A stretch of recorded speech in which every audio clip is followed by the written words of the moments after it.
Hello, everyone, and welcome to My Curious Mind podcast. I'm Stephen Rulli, your host, and I'm so excited to have you join us on this journey of discovery. Every episode, we dive into thought-provoking conversations, exploring fascinating ideas, and uncover the mysteries of life that spark our curiosity. Whether you're into science, philosophy, personal growth, or just love to laugh and learn something new, you're in the right place. Before we get started, I did want to mention we do have merch. Please check the link in the bio to buy all things My Curious Mind and help our podcast grow. Also, if you're on Spotify, make sure you hit that follow button. And if you're on YouTube, make sure you subscribe and like this video. So, grab a cup of coffee, get comfortable, and let's explore the world together. Are you ready? Let's get started.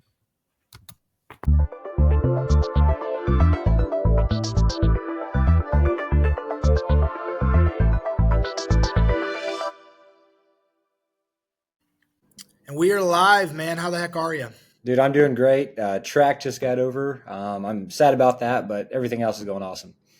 Yeah. So before we jump into to coaching track, I want to just learn a little bit more about you because you've kind of had a unique coaching experience from your start. So kind of walk me through one where you went to high school, once you got out of high school, college, and then right into coaching for me. Yeah, so I graduated from North Mac in 2016. I actually started coaching when I was in high school. Coached a couple teams of flag football, and then my senior year started helping with the 10U baseball team. So I just really dove into it because I knew it was something I really wanted to do, and having a younger brother, watching his games and always, saying, man, I wish I was his coach, or I'd do this, do that, So I was able to do it in high school. But then after that, I went to Lincoln Land for a few years, continued to coach, actually took over that flag football league of like 300 kids. Also took over the baseball league of, 200 to 300 kids again. So tons of community activity, again, at North Mac. Lincoln Land is only 20, 30 minutes away, so I could make that work. Then after that, I went to Blackburn, and that's where you and I kind of met. I still did the flag football and the baseball on the side, but I started coaching high school football with you at Jerseyville there. I was there for 2 years. Third year, I got out kind of during the COVID. We didn't really know if we were going to have a season, so I just decided to, take a year off and kind of focus on my studies. Jerseyville was awesome. We could talk about that a little more in depth later. And then I graduated. Actually, I was going to student teach at, I think, Southwestern, which is, again, close to Jerseyville. And then I saw a job opening at Taylorville. I was like, maybe I can student teach, but also like get paid to do it. And they're like, yeah, like they interviewed me and they offered me the job right on the spot. Like, you could do your student teaching, quote unquote, but you're going to be like the full-time teacher. And that year I got into track. And then that next season I got on the football staff, seventh grade girls basketball, and high school track actually was my second year. That's when I took the girls program over. I've done pretty much anything since the age of about 17. I'm 27 now, so 10 years of coaching experience, anywhere from the age of 8 all the way through high school. I've worked with a college athlete or two as well. Awesome. Yeah.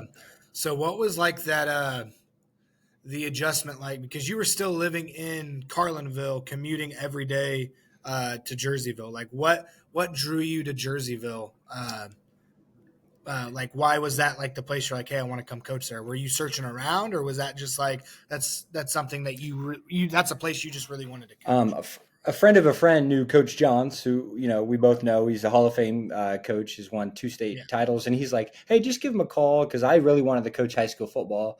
I was kind of thinking about it at North Mac, and then they had a coaching change, so I just say maybe I'll go somewhere else. Carlinville, I reached out to them and didn't really get anything back. So it's like, I'll call Johns up. I called him up that summer. He's like, yeah, I'd love to have you. We can have you help with the DBs. And I think I helped with defense that year. And then that next year I was the OC at the fresh soft level. But just Coach Johns. And then once I got there, it just kind of felt like family. I mean, that's the big thing that I remember about Jersey. I still miss it just because the coaches and like the community just kind of took me in. They didn't have to. I was a 20, 21-year-old kid that was willing to drive 45 minutes every single day for practice. And, all the coaches and even the players, just relished it and took me in, and I tried to learn as much as I could. Yeah. so Coach Johns. As if anybody knows Coach Johns in the coaching world, like he is old style, triple option flex bone. Like, was that something new for you? Like when No, you, so my head coach was actually the quarterback when they won the state championship. oh really? Okay. Yeah, so I think it was his first state title. His name's JD Lorton, was the quarterback. So when JD was my head coach, my freshman through junior year, we ran that offense. So it's like, okay, like I can go into this and, I'll know what to expect. Some of the terminology was still the same, which is crazy. Rick's been calling it like that for, I don't know, 30, 40 years. So that was kind of an easy transition for me. The defense was a lot different. But Billy and Coach Madsen, I just got right along with them, and that was an easy transition, even though I didn't know what was going on. Yeah. So when I played for Coach Jacobs and Coach Atkins, and they were spread. Yep. Coach Atkins was real tempo. Jacobs was tempo when he had a better team, but our team wasn't as good as the team that went undefeated and went to the playoffs and stuff like that. But yeah, so then when I came back from Greenville, it was like, hey, we're going to put you I started with the middle school, and they're like, we're going to make you the middle school, like, offensive coordinator, and you're going to coach QBs. And I'm like, I don't even know what this is. Right. But I think it's cool. And it really helped me with my coaching experience, because like there's that offense is such attention to detail. You have to have a really, really smart quarterback. You don't have to have a really good quarterback. You just have a really smart kid that can just read like a defense. And, but yeah, it was a little transition for me. So I didn't know if that was the same case. But what I think is crazy is like Jerseyville's, it kind of stinks for them, because they always like hire a coach that's like a really, really, really good coach and has this like excellent resume everywhere else except when they're in Jerseyville. That's crazy. Yeah, because he did have a great resume. And you can see what Adkins is doing right now at Mohammed Seymour. He's in Taylorville's conference. I don't coach football anymore. This year I took off, but we see him every single year, and I talk to him, and we coach basketball against each other. So we always conversate, which is crazy again, because he was at Jerseyville, but I missed him by a year. Oh yeah. So then we kind of connected through Billy and Brian. Yeah. Yeah, I mean, they've came down for a few like 7-on-7s with us, and yeah, he has a really, really talented squad up there. And then Jacobs, as we know, like Hall of Fame coach, right? Kind of been everywhere, seen it all. So, and then Johns, he did. I mean, been there, done that. Yeah. Rick's been around the block a couple times and pretty much won or had a kind of a winning resume everywhere he went. Yep.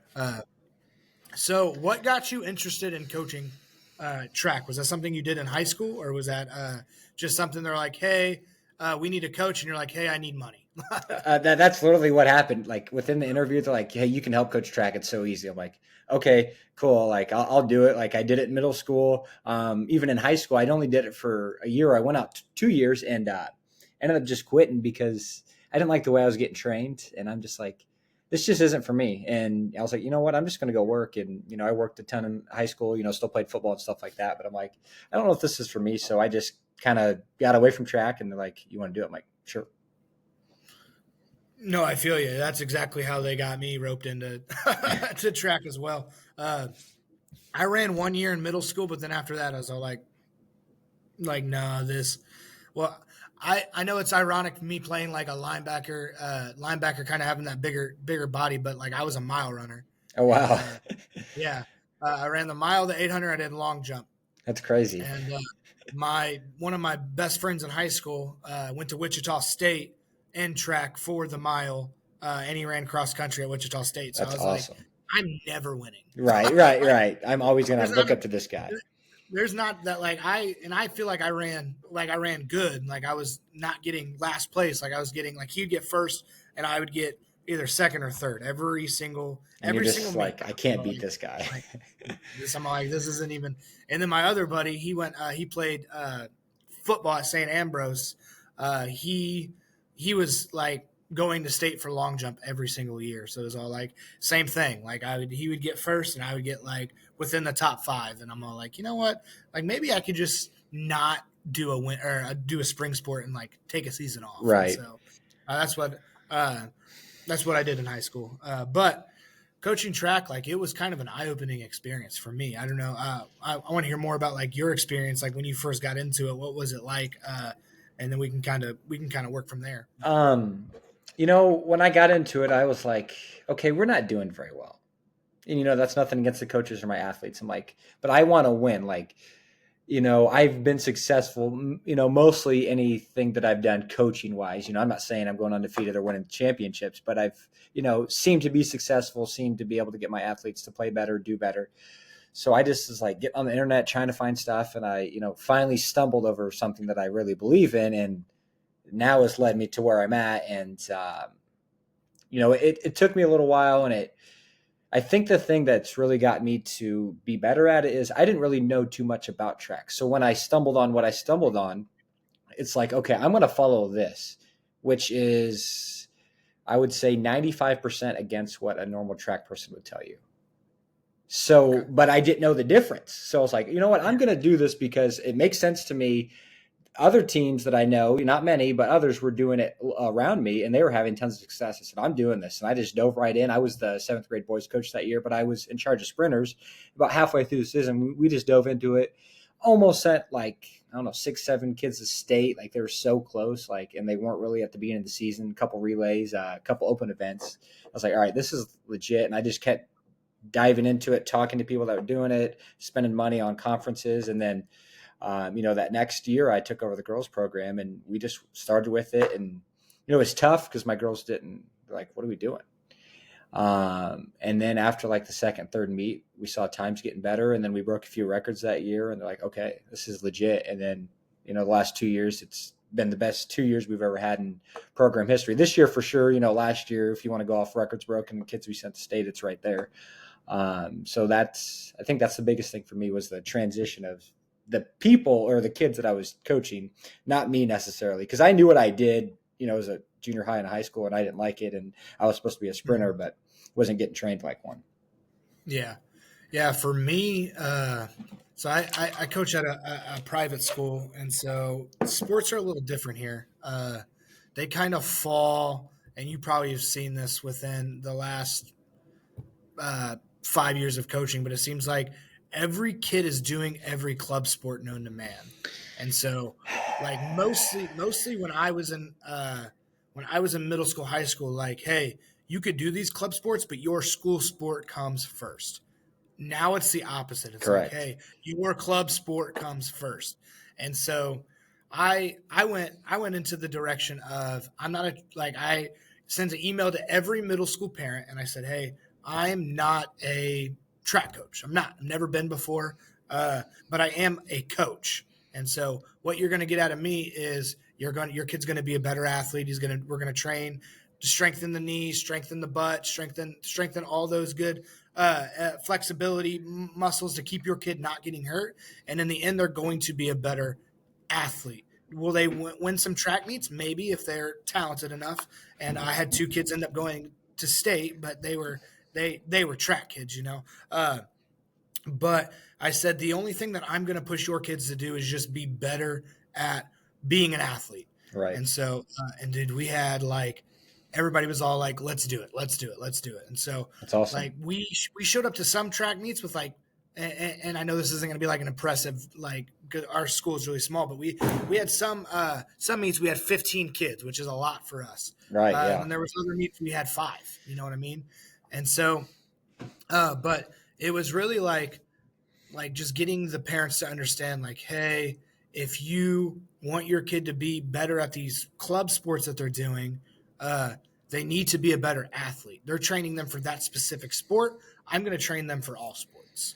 And so that really changed our game. And then I've had parents reach out to me to be like, hey, my kid's going to play baseball in high school, but I'm so happy they're doing track because, like, they're running around the bases faster. They seem to be getting to balls they've never gotten to before, like in the infield. And so it's all like, to me, like, for that, I'm like, hey, like, what we're doing here is working. So, No, and that's but that's awesome. And like that's the big thing I learned through track is at my school, we have some good athletes, but compared to like the state and even in our conference, we're not like great. But so like when I get a girl that's coming in as a freshman running the 32 second, the 200, which is about 6 seconds off state. And then by their junior, senior year, they're in the 26, 27s, drop 6 seconds. Like, that's why I'm coaching track, and what I'm doing, I know works. It's not just, it hasn't happened to one girl, it's happened to multiple of my athletes. So, that's the big thing. It's like we're seeing these huge improvements, and that's what I'm loving so much about it.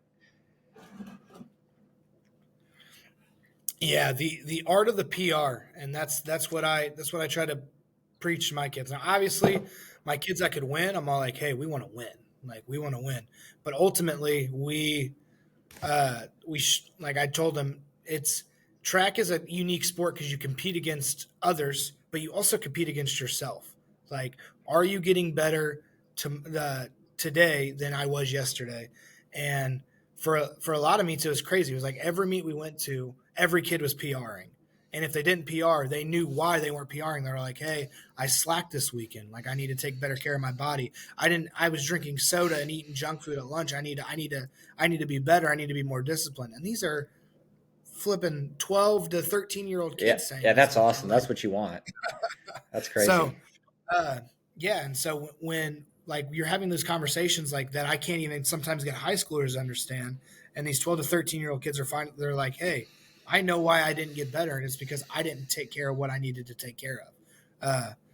And so, yeah, it really cool. Like I thoroughly enjoyed coaching track, and I plan on doing it for years to come, and just maybe more focus more on the track side of things instead of like the athlete side of things. But for here right now, like that's what worked. That's what worked for us this year, and it was cool. Like we did something in school history that's never been done, which is send kids to have kids compete in sectionals, a lot of kids placed in sectionals, and then we had 2 kids go to state and they were on the podium for everything they did. That's awesome. So, which is a testament to them, but also just like it was just cool to see the kids buy into the vision. And I'm sure as a coach, that's something you love, is when kids buy into the vision of what you're trying to sell them. No, absolutely. I love that. Again, when I took over, they're like, "What are we doing?" And then, and they wouldn't necessarily say that to me. I could see some weird looks, but I can read people really well and get a sense of like, what are we doing? Because my assistant coach now is the head coach, and we believe completely different in things. And, I know how he trained them. So when I was doing the complete opposite, it was just a big shell shock to the girls.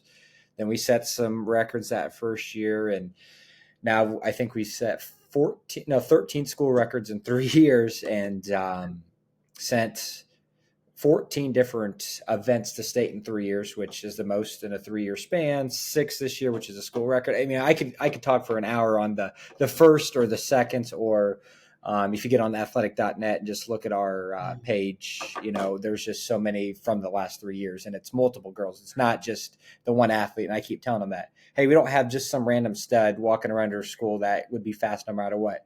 We've got 5, 6, 7 girls that are really competitive, maybe not up to that superstar level where they're going to get first or second state, but are going to be competitive at every single meet, have a chance to go to state, which is what it really comes down to. And again, at my school, we just have to develop through those years, and we're seeing it.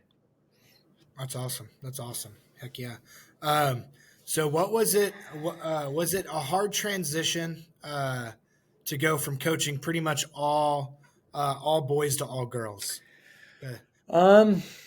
No, not really, because when I took over that baseball league, I was able to coach some softball. So I kind of got that when I was younger. And then, I guess it was a small transition, but nothing too crazy. Just because I try to relate with every kid, and me, I'm always outgoing and trying to make people laugh. And so it was an easy transition because of that, because I can talk to anyone.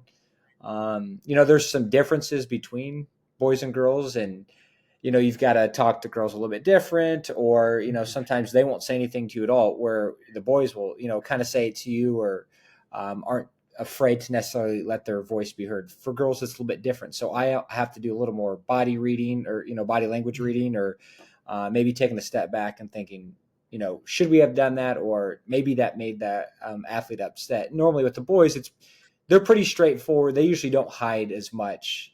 or you can sense it on the way they act a lot easier. So that's the big thing that I've had to learn. I'm still learning it, but through the years, I've picked up on it pretty well. Yeah. Um, yeah, it's definitely so luckily I coach wrestling, and then there was some girls in wrestling that I coach. And then we've had for the last 2 years, we've had a girl involved in football, but this was like the first time where I like had a group of females that I was coaching like the entire year. And so, yeah, from coaching football, which football and track are two totally different sports, two totally different atmospheres, two totally different personalities of people.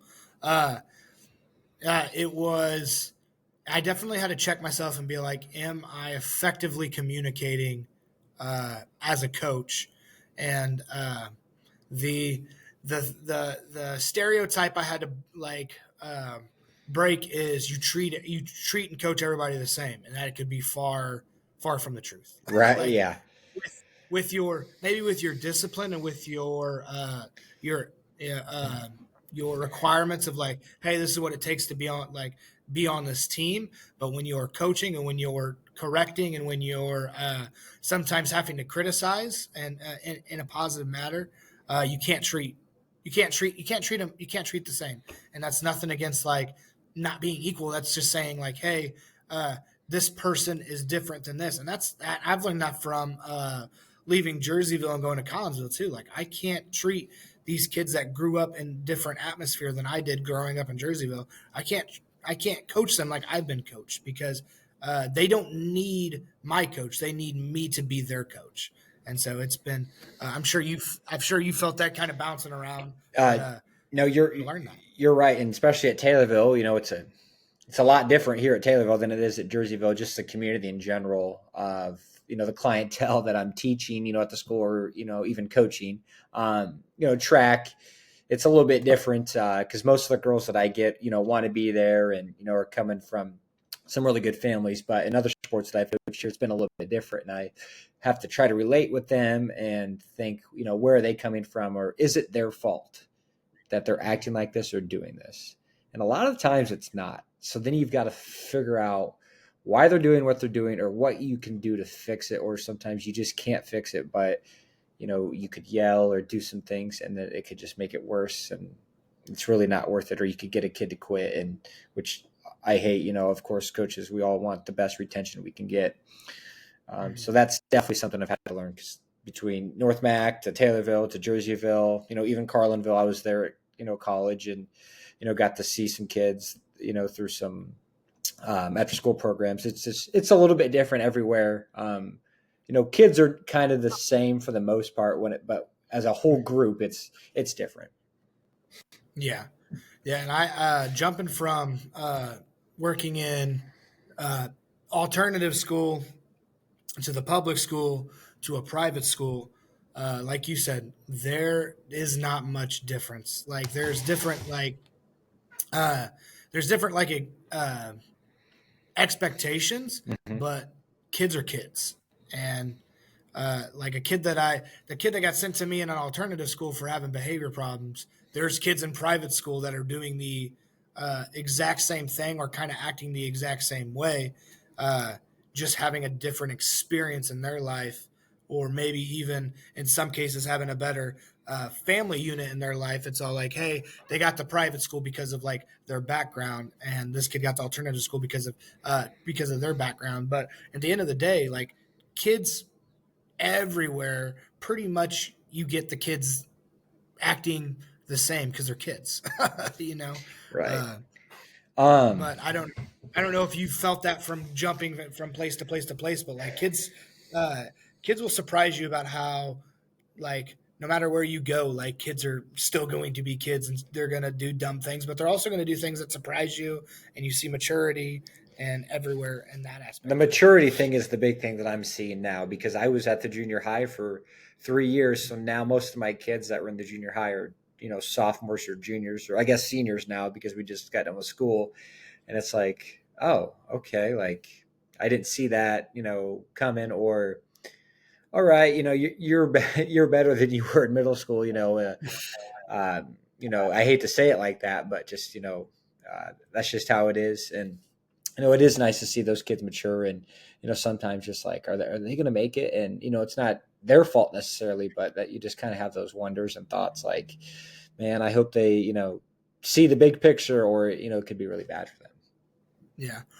Have you seen through your last 10 years of being in coaching, like, uh, have you seen like kids get busier with their schedule? Like it feels like I feel like at school, like we're giving less, not necessarily less work, uh, but I feel like we have to kind of back up because of how busy kids' schedules are. Busy as in the sense of they are in more sports is the big thing I'm seeing.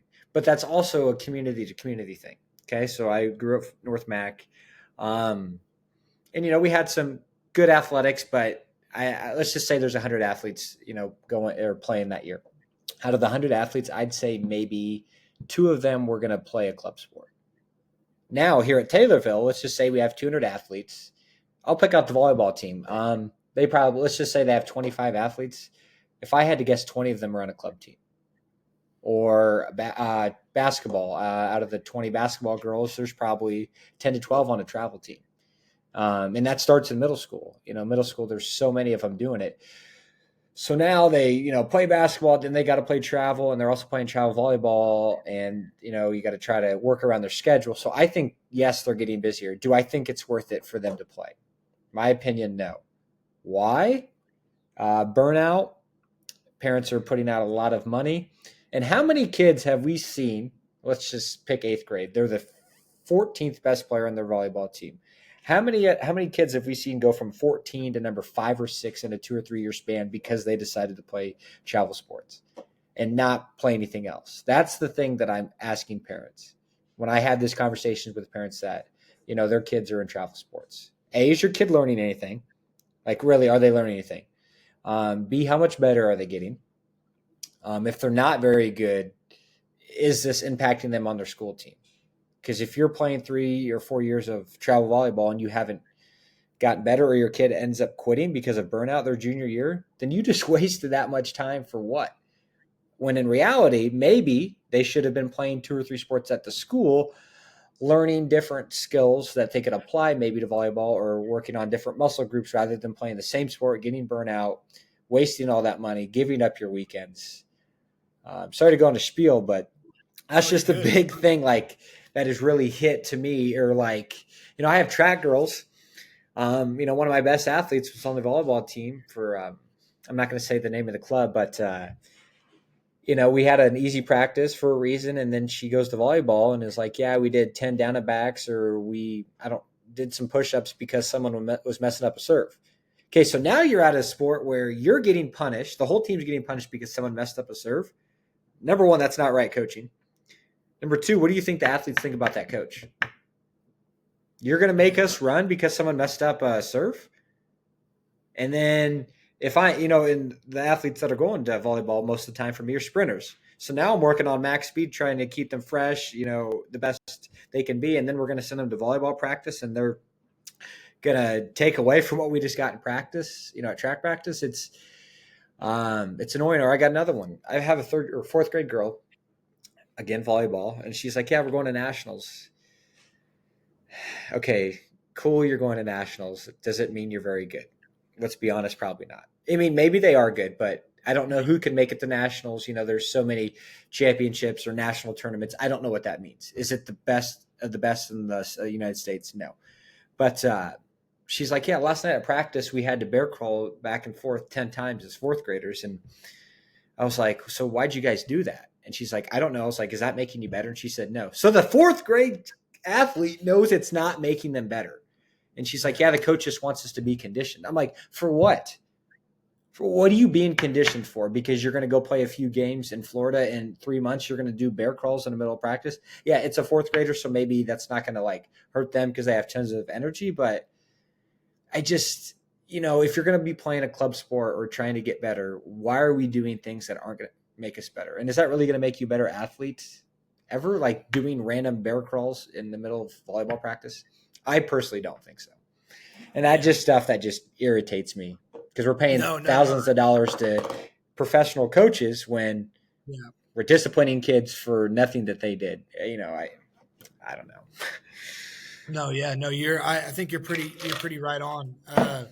With all that, the thing that gets me is the idea of the old way of conditioning and uh, old way of conditioning and punishment. What I never understood was like, if I'm doing this so-called conditioning, why is it not like game like scenario conditioning? Because that's when I need it the most, is when I'm in the game.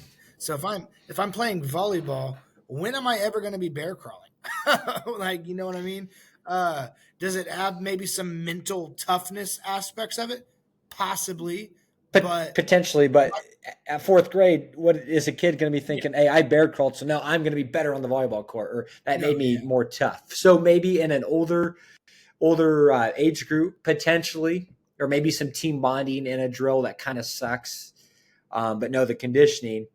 I mean, I could talk about that for hours because I'm new school on conditioning. Yeah. For track and football, for any sport. I don't think volleyball should do that much conditioning, to be completely honest. Maybe some sprint type stuff and some first step quickness.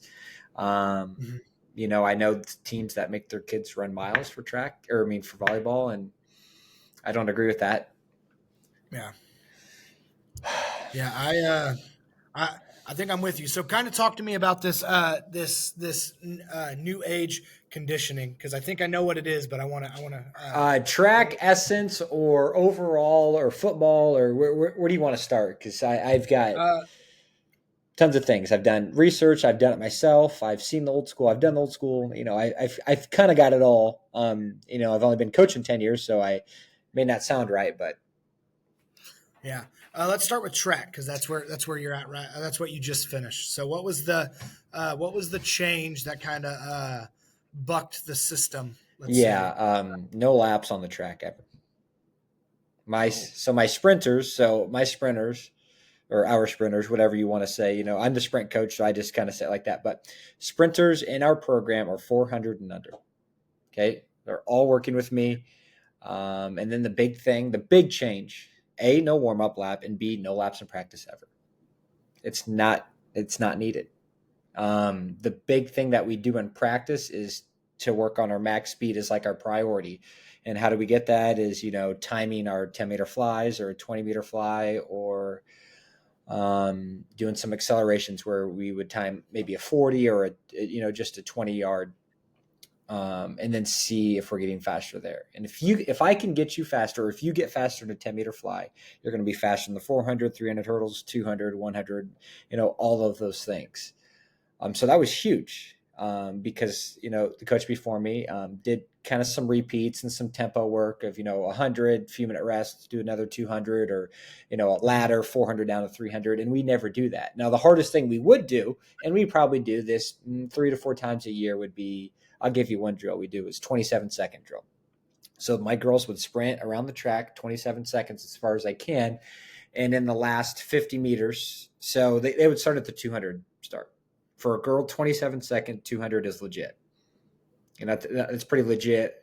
That's basically going to get you to stay at high school. That's not crazy fast, but for the athletes I work with and the athletes that you would be working with, that's pretty fast. But they'd start at the 200 start line. And then I would say go. They'd go for 27 seconds. And then at the finish line, going back towards the finish line, so at the 200-meter, 195, 190, 185, I would have a marker on the ground. So I knew how many meters they ran. So they would go 27 seconds. Let's just say they stop at 190. Okay, that's pretty good. Not many girls are getting there. So then I would put it in the computer, so-and-so ran 190 meters on the first rep. Then they get an 8-minute rest. Then they do it again. Okay, and you're trying to be within 5 meters. So that athlete would want to be at 185. Most of my athletes are about within 10. But if they're less than that, then that means, they could have dogged it, or they really need some work. But we did that maybe 4 times this season, starting in January all the way through the end of May. And we would do that, and then we would have like a leaderboard for it. And every time we did it, the girls got better. But like that would be the hardest day. And then the next day you're off. Go home. I don't want to see you at all. Um, Trying to think. But yeah, I mean, that's just really the hardest thing we would ever do. Or we would do 3 times 150, probably a 6-minute rest. So they're running 150 meters. We time it. We add the 3 times together. And that's kind of what your prediction would be in a 400 or a 4x4, because we give them a 5-meter run and start. Can you relate to this? I can give you a weekly schedule of what I would do, but I just kind of want to see if you have any questions off this. So I'm going to play devil's advocate, which I mean, I guess with sprinters, it's not as important with like mile runners. So I'm kind of the same way. I believe we want our athletes, when we're training, we want them training at their best. If I tell a kid, hey, I need you to run a 400, they're not gonna give it their all. They're just gonna be like, I got to get this one done. But if I say, hey, I need you to run 10 meters as fast as you possibly can, they're like, that's nothing. You know what I mean? But then when they see their number, they're like, I got what? No, I can do better than that. Or I can do better than that. So it's attainable. So what is the, because I'm sure you've heard it, but like, how do they condition? They're going to get conditioned through the meets, or they're going to get a little conditioning and practice when I do like some speed drills. I go back to back, but when they're doing it, it's at 100% intensity. We don't stretch, but I'll go to a meet, or I can watch some practices around me where kids are sitting there stretching, or I even heard some athletes the other day say, we're just going to act like we're getting warmed up so our coach doesn't get mad at us. Okay, so now they're going 25%. And in my scenario with my athletes, they're doing 8 to 10 speed drills, but I try to get them go 100%, get that heart rate up a little bit. So they're getting some slight conditioning there, some conditioning on that 27-second drill, and then some at meets. So by the first, second meet, are they 100% in shape? No. Are they ever going to be 100% in shape for me? Probably not. But you know what they are going to be? 100% healthy. Probably happy. Hey, I'm showing up to practice and I've only got to work for 45 minutes and my times are getting better, rather than, okay, I'm coming to practice, hate doing repeats, maybe I'm going to get better, but man, practice sucked, or leaving practice sore. My athletes 95% of the time don't leave practice sore. So now you're showing up to practice, working hard but not crazy hard. There's intent to what we're doing. You're leaving not sore, and then you show up tomorrow and you feel great and want to practice again. I mean, that's what I want my athletes to do. And then they show up to the meet on Saturday, and we normally have an off day Friday, so now they're ready to go. Yeah, you may not be 100% in shape, but I guarantee you're going to be close to 100% overall. And if I can continue to get your max speed up, everything's going to get faster, because this is the big thing, 400, okay? People question me all the time. If you're running a 400-meter race, and if your max speed is 20 miles an hour, okay, and let's say the person you're racing is their miles per hour is 18. So let's say you're both going 17 miles per hour. The person that can run 18, what are they going, 95%? How long are they going to be able to hold on to that 95%? Not very long. If you're going 17, but your max is 20, what's that, 85%, 80%? 85. Yeah. Okay, so we don't have to go as hard. Or at the beginning, if I come out at 19 and they're at 17 or at 16, so if I'm at 19, I'm still not 100%. I'm already running faster than them, and I'm not going as hard as they are necessarily. You see what I'm saying? So if I can raise your max speed, your ceiling is much higher, and your floor is going to be much higher. So if we're both going 15 miles per hour, again, that person's going at 90%. My athlete's going at 75%. I guarantee my athlete can hold 75% longer than you can hold 90%. And now, are there going to be some cases where, my athlete's max speed is higher, but maybe that person has a little more endurance and they can hold on more? Probably. That's probably going to happen. But my athlete's probably a little more fresh, probably going to beat you in the 100 and 200. So it's not just a one-trick pony. It's going to work for all of the events. And maybe the 400, maybe we could be a little bit better. But if you're fast, you have a chance to be good at, 12, 13 events. There's not many high jumpers that are slow and good. There's not many long jumpers that are slow and good. I mean, I can continue on 4x1, 4x2, 100 hurdles, 100, 200, 4x4, 400. If you're slow, you're probably not good at those. So if I raise your max speed, you have a chance to be good at 12, 13 events. And that's where my philosophy comes down to. Yeah. Um, so for the 10-meter flies, are you guys, because I've seen this trend, even with football combines, they have paid attention less to like 40, 40 yard dashes, and they were like, hey, I want to see either your 10-meter fly or your 10-yard, how fast you can get to 10 yards. Uh, are So for this 10-meter fly, one, you guys laser it so they get or do you just time it off your? We have a free lap system, so it's basically like laser. It's two cones we put on the ground. They have something attached to their pants there, and then it connects to my phone, tells me the time right away. And I usually give them, like since it's a fly, I'm giving them about a 30-meter run in. Sometimes we'll time just like 10 or 20 meters. So we have another cone where you press it, and then as soon as it'll say it's kind of like a starter cone, and it'll give that gunshot, and then we could use that too to just get like a 20-meter run, not an actual fly. Gotcha. But yeah, I have it right on my phone, and then we put it in the computer and we keep the data, and we do that a couple times a week. So we're getting data almost every day. Yeah. So are you? So I kind of said this to my kids this year, and especially in the 400, that it seems like at least in middle school, uh, kids think that's a paced run. That is not a sprint, and I'm like, hey, we start fast, finish fast, and it was all like, hey, how do you want me to pace for the 400? I don't want you to pace for the 400. I want you to start fast, finish fast. Uh, do you feel like that motto, like, hey, if I can start you fast and get you to your top speed as fast as possible, do you feel like that transitions pretty well to all the races that you coach? Yeah, the 400 maybe it's slightly different. I would like my athlete to come out fast, like you said. Maybe that first 150 really crank it up, and then kind of hold on for that next 50 to 70, and then on that back stretch and on that last 100 meters, just give it all you got. So you can kind of cruise there for a good 50, 60, 70 meters, and then whatever you Yeah. got in that last 100, you just got to give it your all. Now, I will say this: there's nothing, and this is what I believe in. There's nothing in practice that I can do that will make the last 50 meters better. The last 50 meters is going to suck, regardless if you're you run 2 miles, a 3,200 meter runner or a 100-meter runner.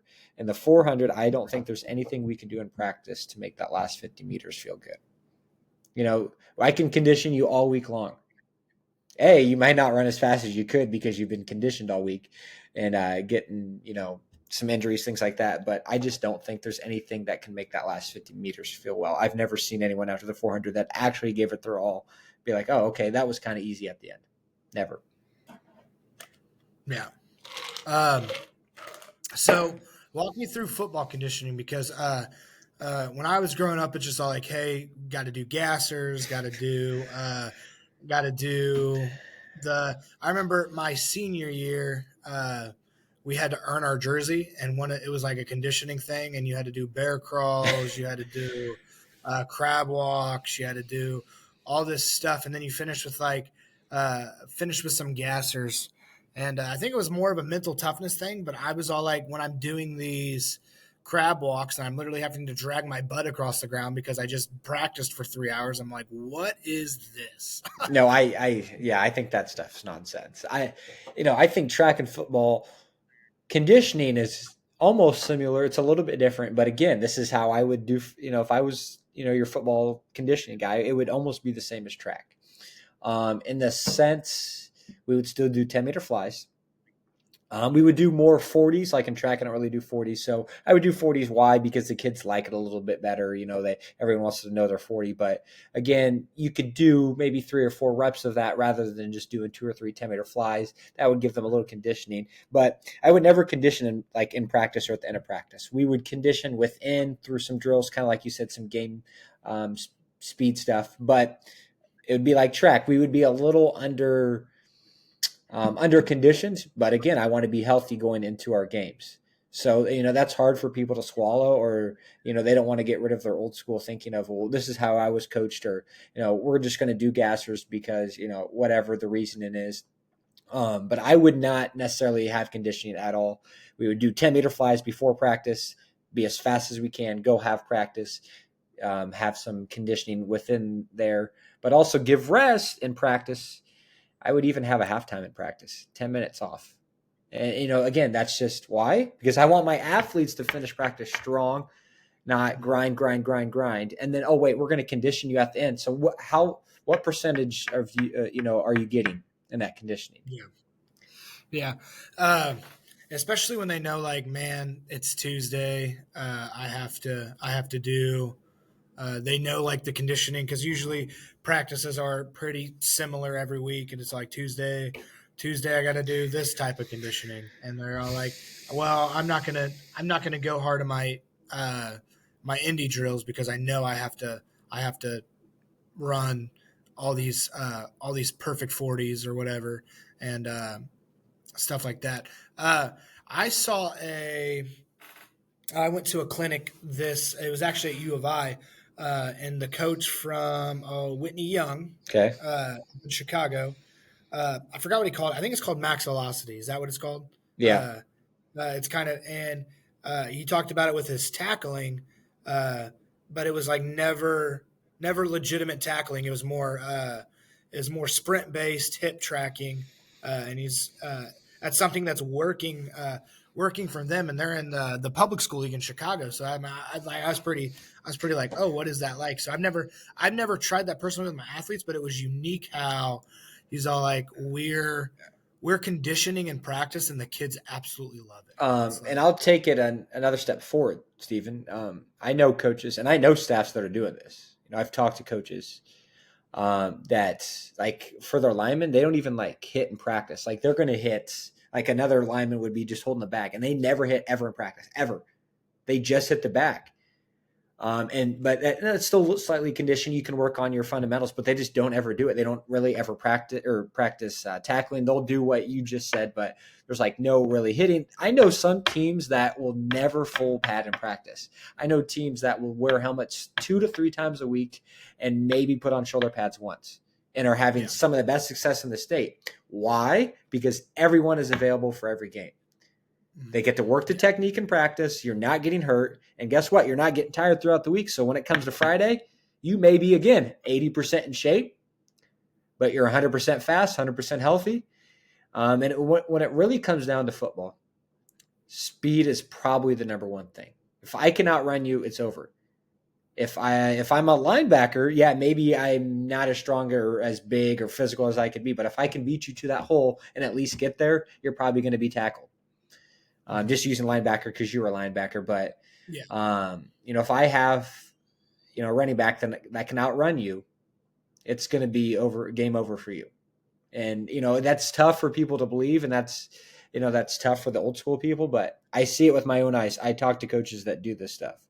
I was just talking to one the other day about it. And, I don't know, they made the playoffs the last 18 years. And they, won 2 or 3 state titles in the last 3 or 4 years.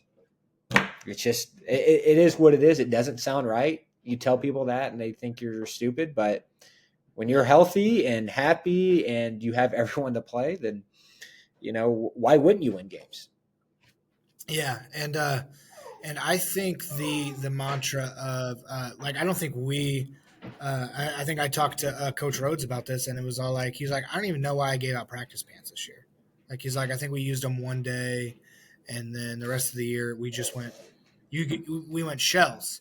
And people will be like, why are you guys not going full padded practice? Doesn't that affect your tackling? And it's all like, there's so many things that you can do to get better at tackling. Like, you can have tackling drills without pads on. Like, that is 100% true.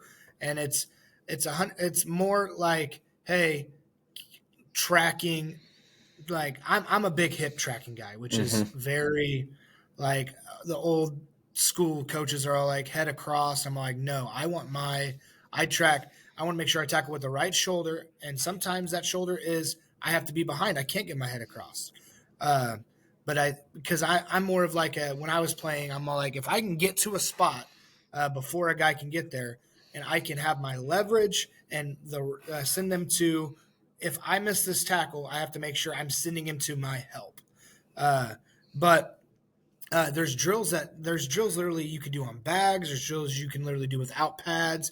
There's drills that you can do even at home that can help you be a better tackler. It's not, hey, let's go Oklahoma, mano y mano, and kill Right. a bunch of kids and give them a bunch of CTE to make them better tacklers. It's not. There's no.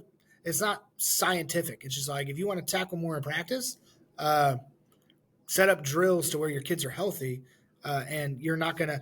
Are you going to? Is it going to be a real game effect? Not every time, but I promise you, if you can get, like you said, if you can get to a place before the other guy can, and you know, hey, this is my leverage. This is this. 95% of the time, I'd say you're going to make the tackle, or you're going to be the reason that that kid goes down or that kid is tackled in the backfield. And maybe it's not even your doing, but if you're getting to the spot as fast as you possibly can, and it's because your kid is healthy, it's because your kid has been practicing. Like, oh, they go this. Like, I have to beat them to the spot. You're going to have good results, and you're going to have a healthy team. And it's gone to the NFL now. It's more prominent now, but 3-4 years ago, my Eagles here, they started doing this. Sprint-based football is actually technically what it's called. And the last 3 or 4 years, the Eagles have been one of the best teams. If you look at their injuries, they haven't had. I mean, they had, I think, 21 of their 22 starters in the Super Bowl, and they dominated the Super Bowl. Well, why? Because the way they train, and they had the least contact days out of anybody. They have the most off days.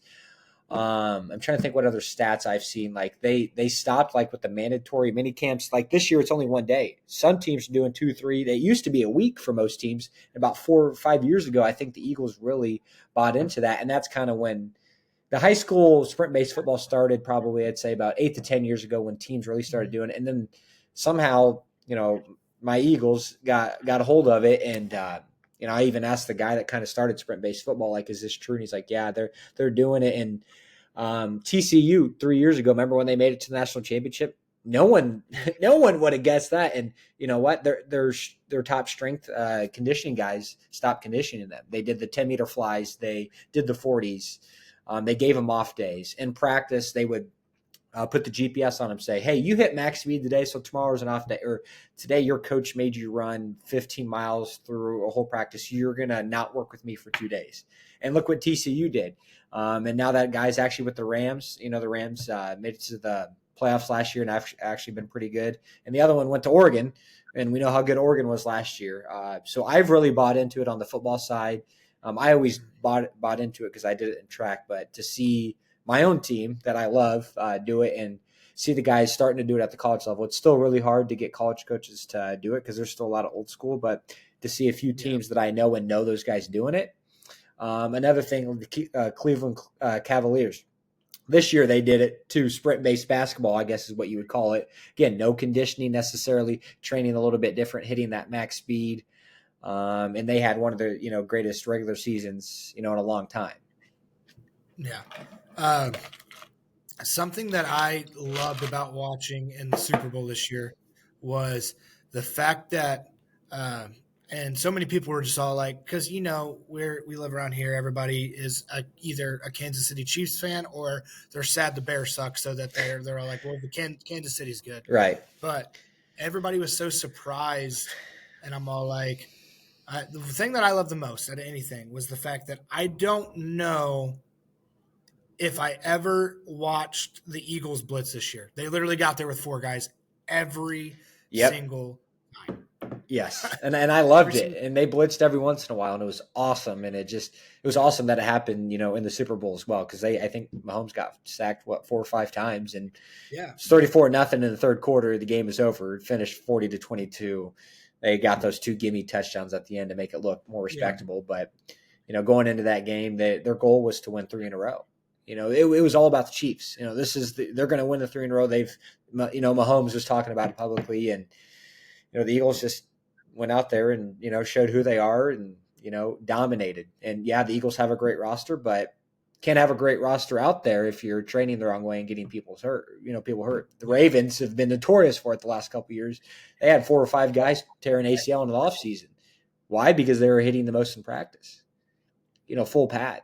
That's a Harbaugh thing, and I think he's starting to learn that. And the NFL players on the team graded their training staff and how they practice in the F that year, and I was just like, that kind of makes sense. Yeah. I mean, the ACL thing is weird, and they mostly get blamed for having turf fields, which I think has a little bit to play with it. Mm-hmm. I understand more of why public schools go to turf fields, just because it's facilities wise, you can play every sport on there, and you don't have less maintenance. Yep. Yeah, less maintenance. But I don't know why any NFL team would have a turf field. Yeah, I don't get it. They've got the money and the resources to keep up a nice grass field. Yeah. But I think as well, something that I have seen was for guys like me and your age, me being 26, you're almost 28. Yep. 28. A lot of our guys, I feel like our guys playing sports, we are susceptible to a lot of ACL injuries. And I think it's because we were never taught how to strengthen our knees. Right. I think that was a big thing that missed us. And I don't know if you feel this, but I feel like I have horrible knees. And when I play basketball, I'm hurting so bad. Even if I go on a walk with my wife and my kids, I'm like, man, my knees hurt so bad. And I think it's because it was when I don't know if your experience, but it's when I was in the weight room, it's all hey, you got to get your ass to the grass when you're squatting, and all that kind of training. And it was all we never were doing isometric, right. The hamstring. I think I forgot what they're called, but the curls yes. with the hamstring, yep. stuff like that. And it was all if your knees are over your toes, that's bad. And it's all now we're getting all this research of that's not bad. No. That's actually saving people's knees. And it's what are we doing? Right. Why did we miss this? And isometrics are huge. We do them a ton in track. Yeah. Yeah. And it's just what? And I'm glad that we're kind of figuring out now for the new athletes. But I just feel man, so many people, so many great athletes that I know can never play sports again because of how many ACLs they tore. Yeah, it's terrible. Yeah. I want to get back to track though, because I kind of want to know if you could give me a weekly rundown, what your practice is like. Let's just talk sprinters because that's what I work with. Let's just say you had a meet Saturday. Only Saturday is your meet. So kind of give a day by day breakdown. Yeah, so for us it was weird. Practices were weird because one, we didn't have a track. We don't have a track here, so the only accessible track that I had was Principia, and I'd have to drive the kids there. So Mondays would be our track days, and the way that I did it, just because I was I don't know what I'm doing, so I'm going to do it this way. I was all hey, we're gonna. And I only had an hour, so I'm hey, we're going to do we're just going to have a mini meet. We're going to run your sprints, but you're going to act like this is a full-size track. So my 400 kids were actually running 200s, but they were practicing it was that. My 100-meter dash kids were only running 60s because that's the size of the track or whatever. So that was usually our Mondays. And then Tuesday, so let's say it's on Saturday. Tuesday I'd give off because it's all we killed it on Monday. Come back Wednesday. Wednesday was all about, hey, how can we be a better sprinter? How can we what's some of the mechanical things that we can do? So I had them do a lot of wall training where their hands were above, and it was all I was controlling how fast they would move their legs. And so we did some of that, and then I did a lot of bounding work. And these kids have never done it before, so it was really new to them, and just how important it is to yes to reach, but also understand at the end of the race, sometimes all you can do is just stride out. And so really working them there.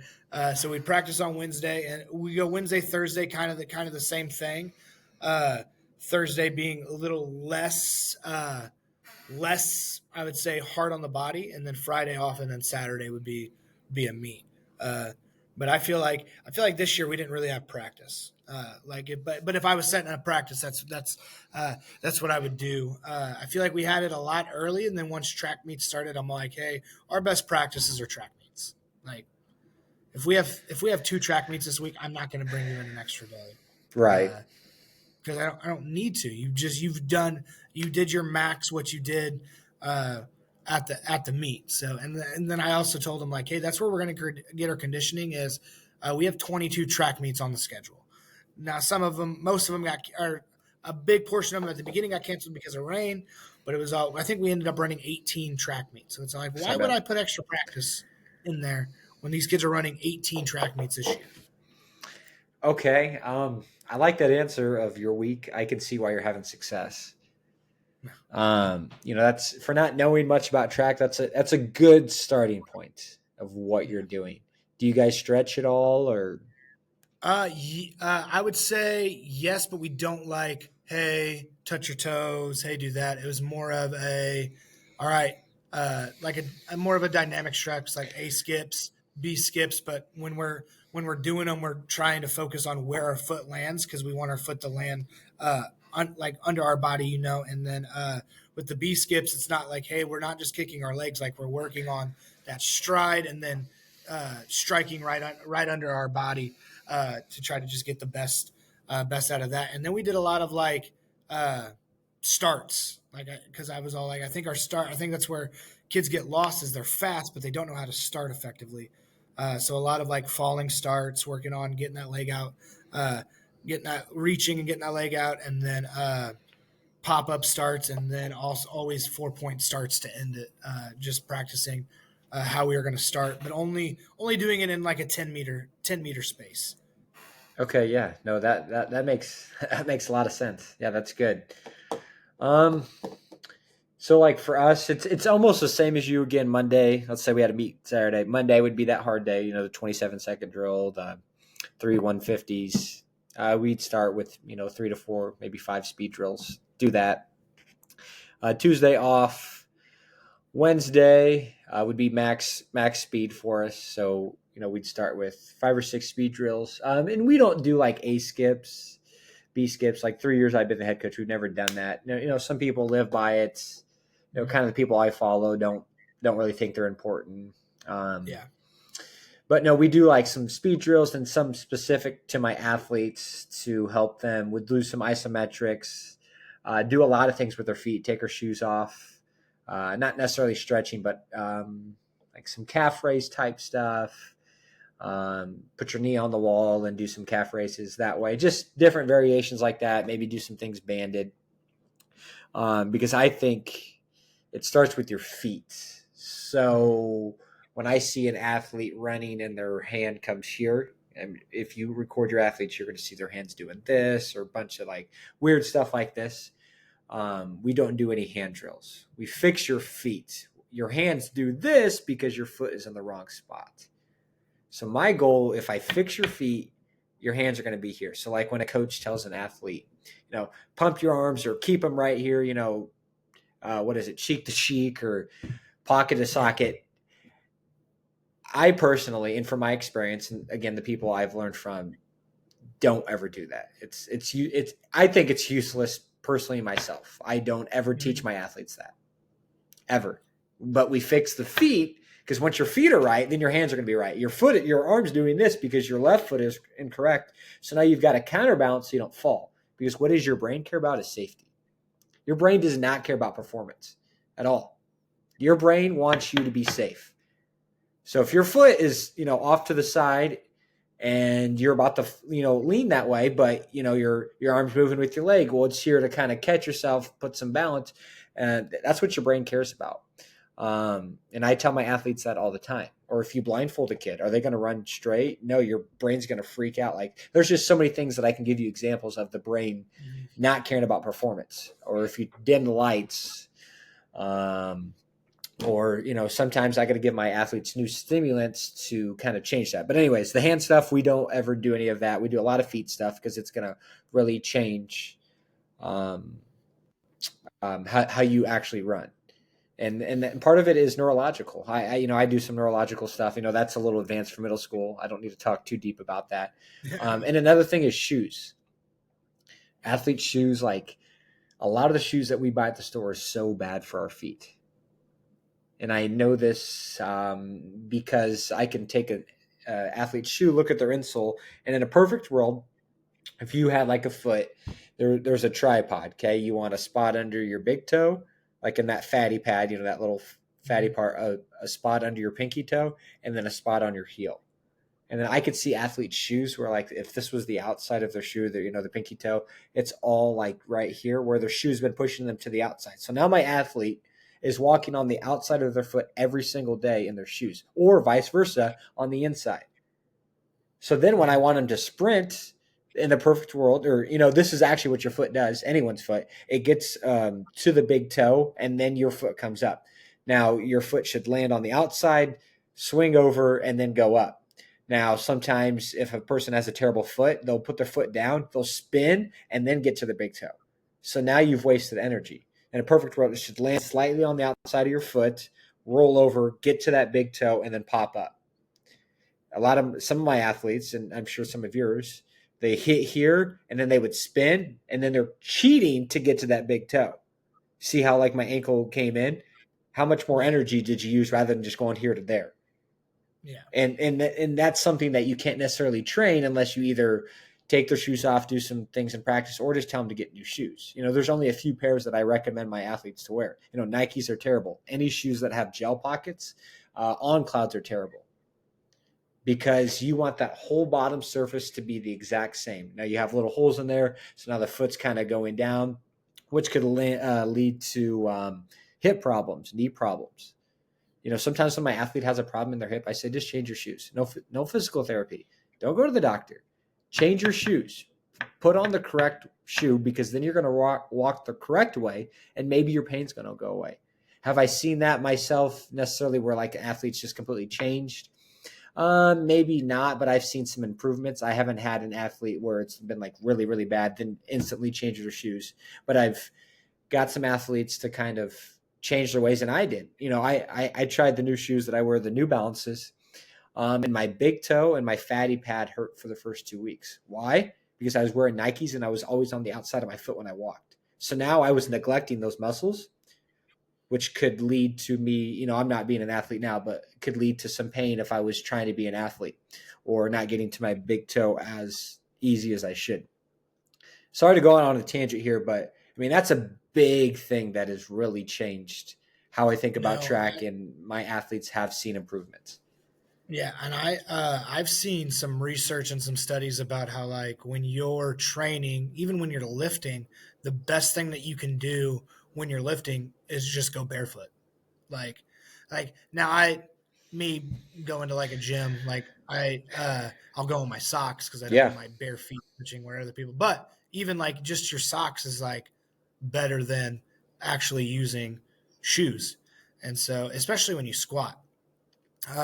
I thought I knew how to squat until I went to a really good chiropractor who taught me that I was squatting wrong. And he said, when you squat, you do this, and this is why you have really big calf muscles, really big quads, a really big butt, but your spine is doing this, and this is why you may have like experienced really, really bad ankles in your life. And I never told him that. I'm like, dude, I have the worst ankles known to man. Like I'll walk in my house and twist my ankle and then have a swollen ankle for a week. And so once like that kind of, hey, this is how the body's supposed to squat. Once I was taught that, it was like, holy cow, like we're like, I wish more like, and I don't want to diss anybody that has coached me or like and I feel the same way because I'm like, yeah. I love some of my coaches and they just didn't know any different. That's how they were coached. Yeah. And it worked for them maybe, or they had success and thought, you know what, this is just what I'm going to do. Yeah. And I'm sure it was like the people that coached them knew even less, and so they're all like, "Hey, I'm going to do this because this is new studies. This is what it was." And I'm sure in 10 years, when we have people that we've coached and our athletes become coaches, they're going to be like, "Hey, I Coach Rulo did this, but I'm going to tweak this because this new study came out about this." And so, but I wish like the more we know now is like I feel like the a lot of the coaching now is like, hey, this is how the human body's supposed to work, so let it work this way. And I'm going to go really extreme here, and you're not going to like this answer. I don't think we should squat. Now, I would maybe have let's just say a freshman came in, he weighed 120. Maybe we do a little squatting, and that may give him some better performance. Like we're just talking sprinting or being fast here. I would maybe do some little squat, but some of the fastest athletes I've seen have never squatted, or some of the fastest athletes that I talk to other coaches, they say we never squat, only because of there's more negative than there is positive. And yeah, it's hard on the knees. Oh, right. And how many sports, are you having your 2 feet right there and going up and down? Normally in football, you're taking a step in every sport. So, lifting up the bar. For me, myself, I just don't see where it translates that much. And some people disagree. I guess you're working your hips coming up and, things like that. But how bad is it for your spine or your knees? Or how many videos do you watch of people squatting bad? So why do it, and a lot of research shows now that after you get a certain level of max of your squat, and if you continue to go higher, there's like negative effects of your speed. And again, in most sports, I want to be the fastest I can be. So if 300 is really good for me, and then I continue to squat and get up to 400, now it's doing more negative than it was positive. I think there's a threshold where I just don't think do it at all. And I'm sure you disagree with that. No. I mean, and I would say my question would be, what's your alternative? To squatting. Not that I'm not in control of a strength program. I'm just right. Learn, I mean, first off, I think sprinting is the number one exercise you can do for anybody. It's the hardest neurological thing you can do, to sprint in a straight line as hard as you can. I don't know who to give credit to for that, but you can look that up and look up the research on it. But I would do some isometric split squats. I would do maybe if I squatted, I would have a ledge under my feet. That seems to be really well. Or if I squat, I'm going to do like some high knees right before or right after. Hold on here. I got some on my computer. Because whenever you squat, you put that weight on your back and you're kind of taking that slack away. So whenever you're on the football field, like you don't have that slack taken away. And that's like within your body. Because then you put that weight on you and then your body is all like, tight and hunched up. On the football field or baseball field or whatever, you're loose and ready to go. So how is that actually translating? Mm-hmm. And how many people get hurt squatting, or lead again to the injuries, or squatting in the wrong shoes, and then their spine is turning because they can't get it up, or there's just so many negative things that I could say about squatting. And I just think maybe some split squat isos. You could do maybe some front squat. Maybe I would go to. I always say light front squats are better than bad heavy squats. Just because in a front squat, if your bot, like you said, your brain's thinking safety. So if you're hunched over on a front squat, you're not going to be able to do one, very many, or two, not a lot, without getting like understanding like, hey, this hurts. And so in a back squat, you think a lot of kids, and I'm sure you've seen this, is like they think they're squatting, but all they're doing is bending over. Correct, and that's a brain thing. We may not know that, but your brain, you're telling your body we need to get lower. So your brain's thinking, okay, if I put my head lower, my brain thinks I'm getting lower. Again, that's kind of a safety thing, and that's sometimes the kids don't even know that, or you say like pick your head up, and they don't even realize they're doing it. Yeah. And I don't think there's a huge translation between squatting more and running faster. If that was the case, people that were squatting 800, 900 pounds would be the fastest in the world. And Yeah. some of the fastest athletes in the state of Illinois don't even squat. And I know that for a fact because I talked to their coaches. Or the Houston Texans don't even squat anymore. Hardly at all. Why? Because I know a guy that works with them. And he told me that. Yeah. Yeah.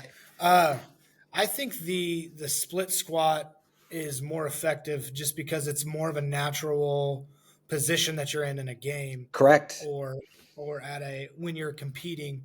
But I've also been a fan of, like you said, putting the wedge between your heels and just goblet squatting. Like, it's way less hard on your body. You're still getting the same movement.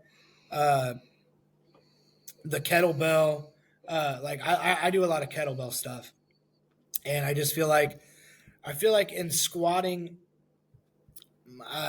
more is better. Not more weight, but if my body is bending and being able to bend more, why would I not take uh, like quality reps over quantity of weight? So if my goal is to have a perfect squat, I'd rather do 60 body weight squats than 5 squats with 500 pounds that are bad form, bad. Like, yeah, I lift 500 pounds, cool. But how is that helping me on the football field? You know what I mean? Right. Or how is that helping me on the track? And it's, if you can teach it's specifically squat. I think squat and deadlift are the two that's like the most controversial lifts in high school. And it's all like, hey, we don't deadlift because we don't know how to teach it. And it's like, no, there's some benefits to deadlift, but uh, there's also ways like when I was in high school, we used the hex bars, Mm-hmm. and it was like almost a sin to use the ones that were like the taller bars. They're like, you got to be 6'4" to use those, and it's all my like my athletes. I want them to be comfortable. I don't want them to have to overthink how to use their back. So if we can get good reps, we can get good solid reps of them just lifting the hex bar with that extra extension. One, it gives them confidence. Two, it also is like not overdoing what they're doing. We're still getting quality lifts. We're still getting quality reps, but we're not killing ourselves, if that makes sense. Right. And how many kids are leaving the weight room sore now? Again, that goes back to my whole philosophy, being fresh, being happy. I'm just using squat as an example because that's what we're talking about, but that seems to be the biggest one where a kid's like, oh, I'm so sore. And then how many times do they show up to the weight room next day, like feeling like crap, or go out to practice? Some people lift before practice or after, and then, they show up to practice. Are they going to be able to give their 100%? And, it's just, there's not many good that can come from it compared to the bad from my experience. Yeah. And, some of the research I've done. Yeah. I am and this is just, I think it might be more like personal just because I got hurt lifting after practice, but I think there should be no squatting after practice at all. Right. If it's your time to lift after practice, cool. You don't need to squat. You don't have to. That's not, because I remember in college. I like completely. I forgot what the exact injury was, but I was out an entire season because we were front squatting after practice, and I had a coach that was like, "Rah rah, you need to be lifting more weight, more weight, more weight." I had 315 on the bar, and I completely collapsed. I got it up. I did more. You know what I mean? But completely collapsed, and it was just all like, why are we doing this? Yeah. What was the purpose of doing this? And it was because our one of the guys on the team went to the NFL, and he said that he would lift after practice, and it's all like, yeah, he's getting paid millions of dollars, and he's with some of the best trainers, people in the world. I guarantee you, he's not squatting 500, 600 pounds right after a 3-hour hard practice. And arguably, their practice might be a little bit easier because they're professionals and they know, hey, we need you on Sunday. Right. And I guarantee they're not practicing for 3 hours. Yeah. And if they are, I guarantee most of it's a walkthrough. Again, I would go back to my Eagles. I listen to the reporters talk, and they're like, "Yeah, they only practiced for an hour today." And that's just the norm over there because they don't really need that. But yeah, that's what I would do if I was coach. Hour and a half, maybe 2 hours would be the max. Again, that's against the norm. When I played, we practiced 2-3 hours. Teams around here still do that, and I'm sure you dealt with that too as a player. Yeah. Yeah, no, I think we start around 3:30. We get done around 5:30, right at that 2 hour mark. But I'd say our practice time is probably within that hour and a half. And I know the thing is going to be where, like, how are you able to fit stuff in all that time? Effective planning, like that's Well, literally what it is. I mean, yeah, the big thing is now you got to throw away the garbage. You can't do garbage reps or do garbage drills because you only have a 2 hour practice.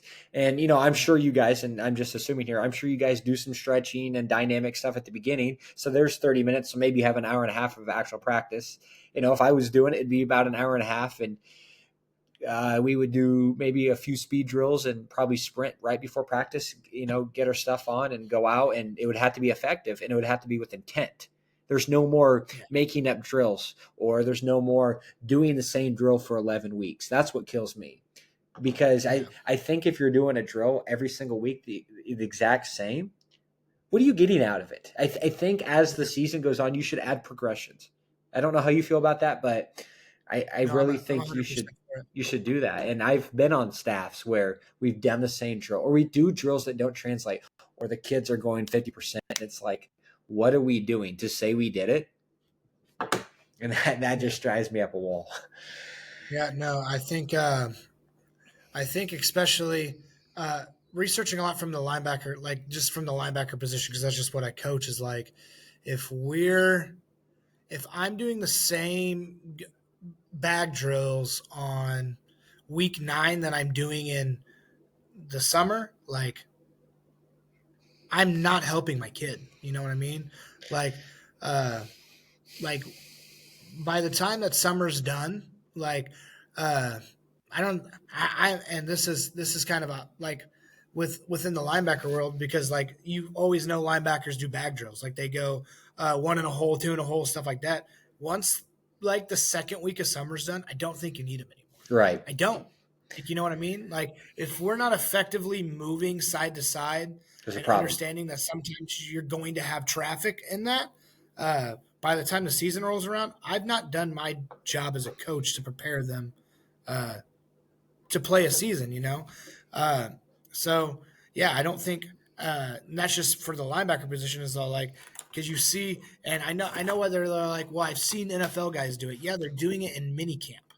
Right. You know what I mean? Like doing it in the beginning of the season. I guarantee you, they're not doing bag drills. They're probably working on like, hey, the quarterback. This is the quarterback's drop. This is where we need to be when he gets to his third step. Or hey, this is what the line's doing. When we see this week, this is where we need to be. And but yeah, I can go on a tangent for the linebacker thing. I think it's week to week. Like I don't even think your sometimes your keys are not the same week 3 as they are week 1. Like Right. yeah, maybe this week we read the guard because he sent us here. Hey, but hey, this team doesn't pull their guards, but when this wing does this, that's where they're going with the ball. So this week maybe we need to read wings, and it's all like no, we got to read the same thing every single time, and it's all like that. I think that used to work, but the game has evolved. You For know what I sure. mean? Absolutely. Like offenses will understand, like, hey, like they're going to read our guards, and we know they're going to read our guards. So instead of pulling our guards, we're going to pull our center this week. You know what I That mean? or So pull a it's like tackle. Yep. pull a tackle, yeah. And so it's evolved. So I think it requires more of the coach doing the work of saying, hey, this is what this team's going to do this week. But and in 10 years, it's going to be different. Maybe the normal keys are going to be different then than it was when I played, and then what kids are seeing now. That's the beauty of like sports is it's evolving, and we're seeing ways, one, to make the game better, but two, to also keep people healthier and keep people. Yeah. And Yeah. And for football, that's I love as a defensive guy, I've loved watching the new plays. Like people are like, oh, that's neat, and that's neat. Let's try to run this, and it's all like it's cool to see coaches care enough to evolve their offense, and it's like, how do we stop it? Don't know yet, but We're gonna let's try. figure it out. Yeah, let's get it figured Yeah. out. Yeah, Yeah. no, I like that as well. Yeah, no. So, the big thing in track for me, that I really had to kind of get figured out is, what is going to be effective for my athletes. And I feel like football is the same thing. The old school stuff or the new school. New school for sure has worked for me. And I think taking data is a huge thing for athletes. And boys, it's way more effective for girls. My girls like it, but boys eat up, the numbers and posting numbers Yeah. and things like that. And that's just something I've, had to develop. And, we still post it on the wall, and it's not as big as it could be with boys, but that's a big thing that I've really tried to do in track. And I don't know if you guys are doing that as well, but. No, there's leaderboards, but Coach Rhodes is really good. He doesn't call himself the I forgot what he said exactly, but he's all like his motto is all like I want my goal is to make the kids not strength and conditioning. Oh, he calls it strength and speed. He's all like strength and speed coach. Like that's what his job is. Now he's got promotions and stuff, and now he's the assistant AD. But he's all like, I want my kids to be as strong as they can be, but I also want them to be as fast as they can I be. love it. If I'm not getting them as fast as they need to be, I'm not preparing them for their season, because there's not one sport that you don't want to be faster in. Yeah, absolutely. Every sport. And, I told you earlier, sprinting is like one of the hardest neurological things there is. If I can raise your neural ceiling by making you faster, you're going to be better at every sport. Brian Kula, who trains Christian McCaffrey, he's been his trainer for, I say, 10, 12 years now. He runs his own business, but he just speed trained a swim team. You know what they did? They got out of the water. They sprinted kind of like a track team, and they broke it was like 20, 30 records in a 2 or 3 year span. Why? Because if I can get your brain, again, the safety, and your body to move faster out of water, what are you going to do in water? The exact same thing. Now, do you ever sprint when you're swimming? Absolutely not. He also does this with golfers. Faster with their sprinting, and guess what? Their golf swing is faster because it's a neurological thing. It's your neuro ceiling. So I would sprint train anyone that I could, work with. Now, would I work on specific things as well for that sport? Sure. But if I can get your max speed up, and again, it's a neurological thing, everything else could have a positive impact and probably should. And that's tough for people to swallow, swallow that pill and say, okay, you're right. Or why would you sprint a golfer? Well, because I want to raise that neuro ceiling, and I want them to swing the golf club faster. Because if they swing it faster, the ball's going to go farther. Yeah. Yeah, I remember I had a buddy that was a golfer, and he had like off-season training, and it was like sprints. And I was all like, that's when I kind of got to like golfers sprint, or it's all like something that also like NASCAR drivers work out. Like they're very fit individuals, and so like why they're just getting in a car and they're driving, but it's the same thing. Like they're training like one, because when you're sprinting you have to work on your breathing. When you're in a car driving 200 miles per hour, there's going to be some breathing aspects of something you have to work with, and so but it's that same thing. Like they're raising their neuro strength to be like, hey, if I can run faster outside of a car, I'm going to be able to drive faster inside of the car. Now, obviously, there's some more techniques and mechanical things that go into like driving a car. But for golf, like you said, like, hey, if I can prep myself and I can get my brain to understand, like, hey, this is what I'm going to do, I'm going to be able to swing the golf club faster. And I'm sure there's not any golfer, professional golfer, that's all like, hey, I would be way better at this if I was fat and I didn't do, you know what I mean? No, right. Yeah, I don't want to take too much time, Evie. We've been on here for an hour and a half already. Do you have any other questions? I could talk to you for 3 hours. I don't know how long your podcasts normally are, but if you have any other questions, ask them to me. I can give you some short answers. Anything on the track side that you want to know from me, or how we train? No, yeah, I mean, so you guys ran state yet? Yeah, so we just did this weekend. Like I said, we sent 6 events: shot, disc, 100, 4x1, 4x2, and 3200. Our discus got she got fourth in state as a sophomore. Last year, she got second. But she threw a PR and still got fourth. And like, it's crazy, like how much better that got. Yeah. Our 4x1 and 4x2, first time in school history it's ever happened. So that was awesome to send them. Our 4x1 finished what they're ranked 22nd, which, doesn't sound great, but, I think we got the best. I know we were the second best in our conference. We have a loaded conference, but 22nd. And we broke our school record, which was 42 years old this year. 4x2, we ran our season best, a minute 45:01 for girls. I mean, that is legit. I mean, that's pretty fast. But we didn't make finals. We got 11th in state. Now, if you look at the last, I think 5 or 6 years, that would have got us in the finals 3 of those 5 years. And 2 of those, we would have been top 6. This year is just super fast. So a minute 45, when I took over the program 3 years ago, I think the outdoor record might have been a minute 52. So we've dropped 7 seconds in 3 years, which is wild. It's huge in track. You coach. 3200. We had a freshman go. She did great. I want to say she finished like 16, 17, set another school record. So we set 3 school records at a state track meet. I mean, when you say that, it's okay. That's pretty awesome. I was upset that our 4x2 didn't make it to finals, top 9 make it. I wasn't upset at my girls. I take it myself. I should have found a way to make them faster.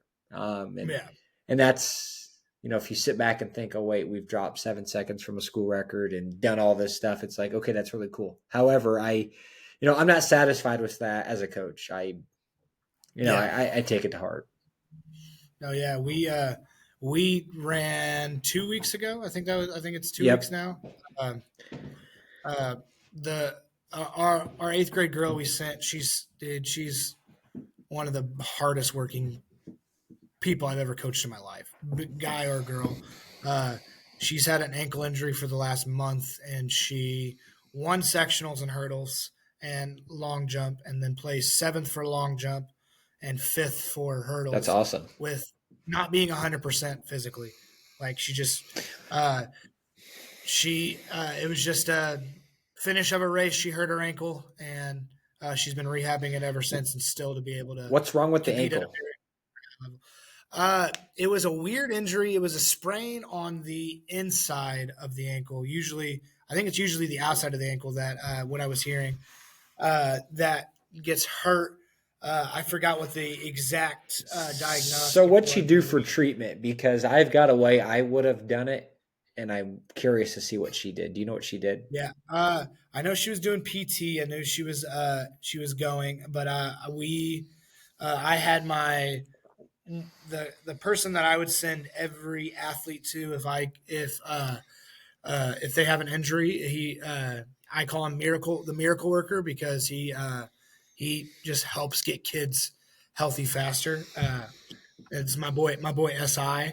He's amazing. He works with us for football, and I can't speak highly enough about him. He's amazing.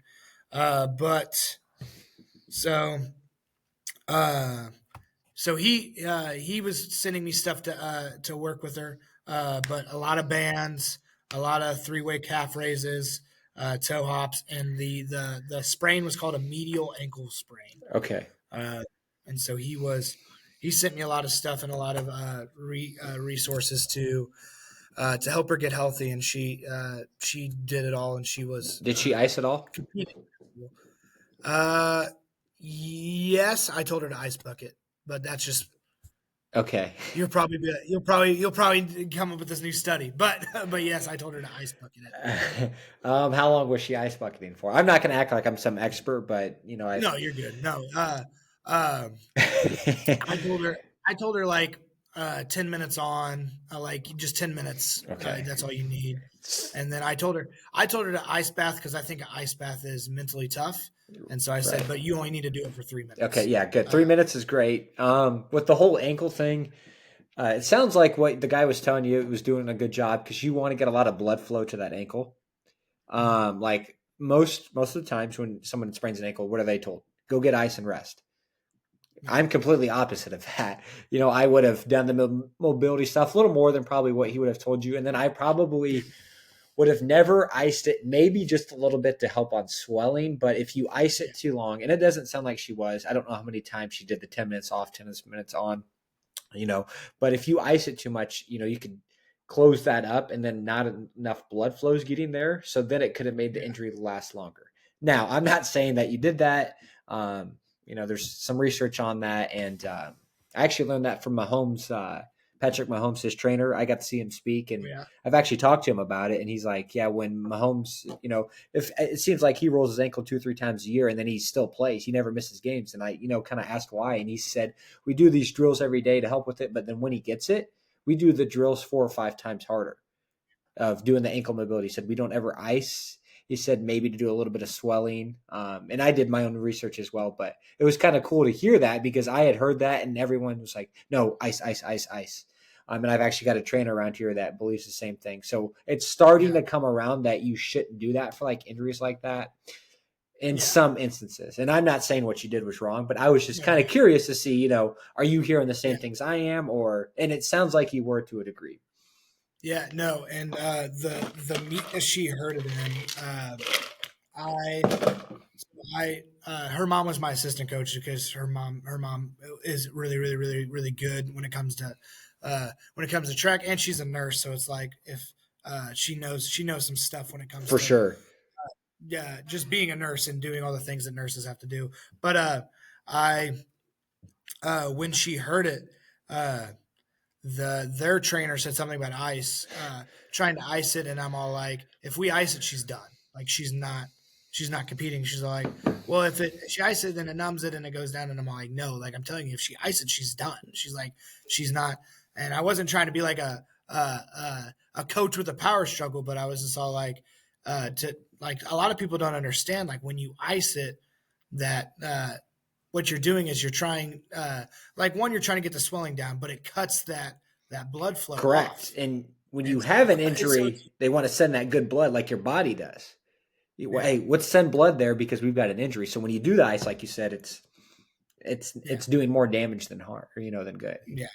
Um, but no, she was really intentional, and when we trained, we tried. And the stuff that he sent me, one of the things that he said, and I had a girl as well that had a knee injury at the beginning of the year, and she did the whole year. Knee never went. Knee was never injured again after that. After that first practice or whatever, or that first meet where she heard it.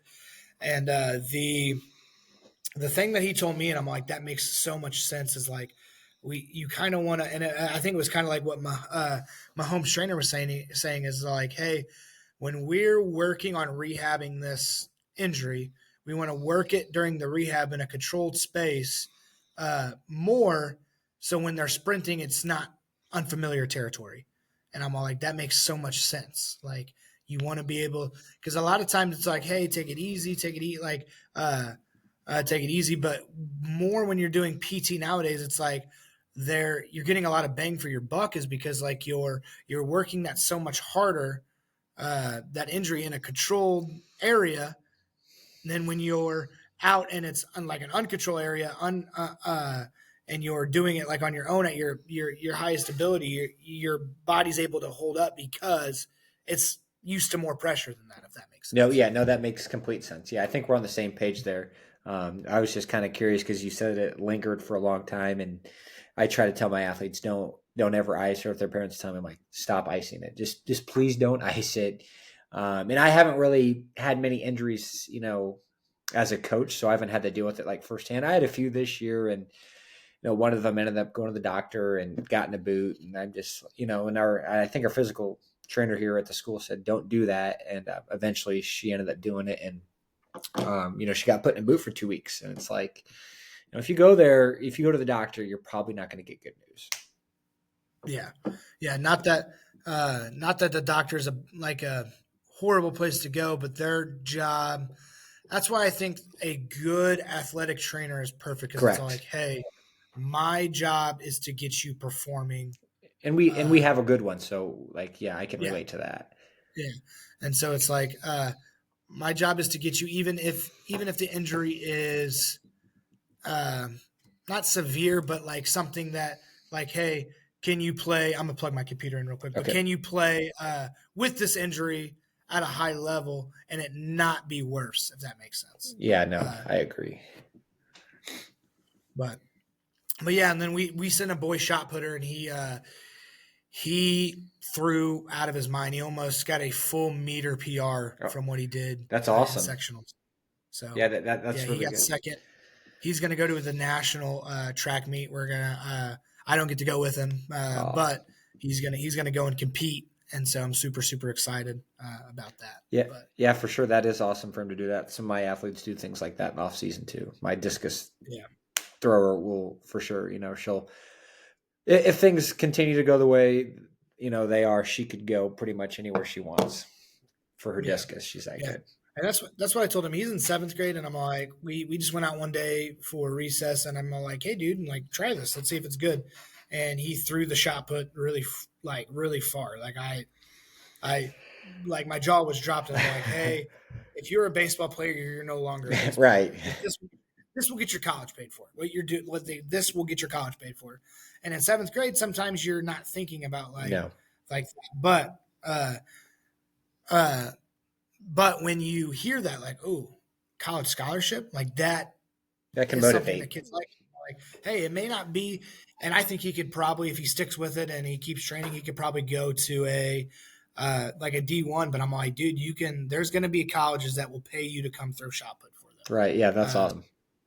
Yeah, but I won't keep you too much longer, man. It was good talking to you. I appreciate you coming on. Yeah, no problem. I enjoyed it. Like I told you, I kind of want to get out of my comfort zone a little bit because I haven't done things like this. But now that I'm kind of having some more success and more years of coaching, and the success kind of talking for itself, and I've been training people on the side, and they've seen good results.